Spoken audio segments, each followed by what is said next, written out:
It's time now for a look at the latest in local news. In the news, the GBI has made several arrests, including a man from Jesup in their investigation into online distribution of child sexual abuse material and possible online possession of that material. 3 men have been arrested and are behind bars charged with sexual exploitation of children. One of those men is 21-year-old Cameron Jones of Jesup. GBI began an investigation into Jones's online activity back on September 17th of this year after receiving a cyber tip line report from the National Center of Missing and Exploited Children regarding the possible online possession and distribution of child sexual abuse material. The investigation led to a search warrant for Jones's residence and his subsequent arrest. The Wayne County Sheriff's Department assisted with the search warrant and arrest, which occurred back on November 25th. Jones is in the Wayne County Jail. According to the Sheriff's Department, he has no prior arrest. Also arrested, the Boulder County Sheriff's Department has arrested 38-year-old Charles O'Neill of Brooklyn, Georgia, for sexual exploitation of children. O'Neill was arrested on November 14th as they also conducted a search warrant at his home after also receiving a tip line report from the National Center for Missing Children and Exploited Children. GBI has arrested a third man, 40-year-old Eugene Covenant of Townsend, Georgia, McIntosh County. He's also charged with sexual exploitation of children. According to the GBI, these arrests and investigations are part of an ongoing effort by the Internet Crimes Against Children Task Force, housed within the GBI's Child Exploitation and Computer Crimes Unit, to identify those involved in the trade of child sexual abuse material. When they ask if anyone has information, they're asked to contact the GBI unit at 404-270-8870.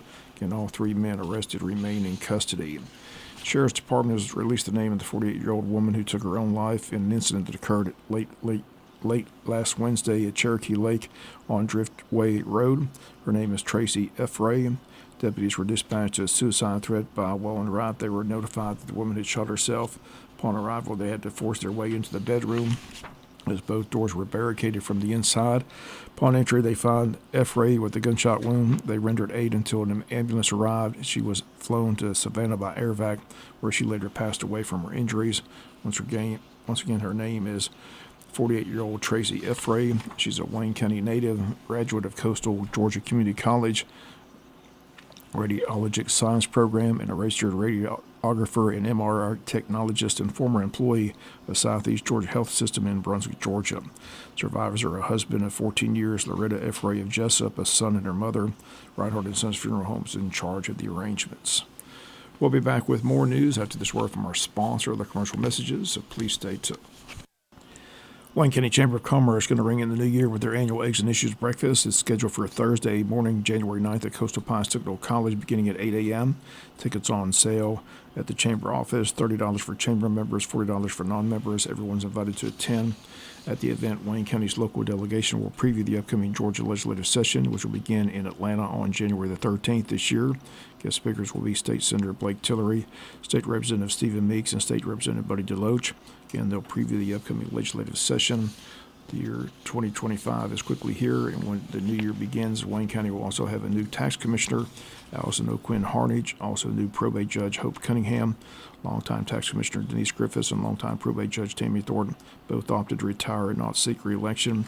Both Cunningham and Harnage ran unopposed and are set to take office officially on January 1st. Both were sworn in last week, as was those re-elected, including Sheriff Chuck Mosley, State Court Judge Vi Bennett, and Clerk of Court Francis Jurgen. Wayne County's longtime solicitor Kenny Carswell also retiring, did not seek re-election.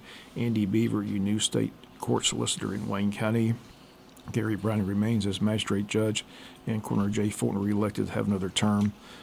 Also on the County Commissioners Board, Randy Frank set to take office in January. Again, all have taken the oath of office and ready to serve another term beginning on January the 1st. We'll be back with some final news notes after this word from our sponsor of the commercial messages, so please stay tuned.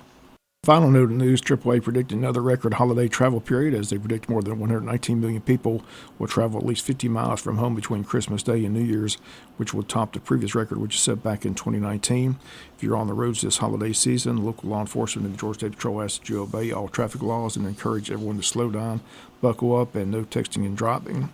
And they state they'll be out enforcing their drive sober or get pulled over campaign during the holidays. And please make it a safe holiday. If you're on the roads again, slow down and buckle up.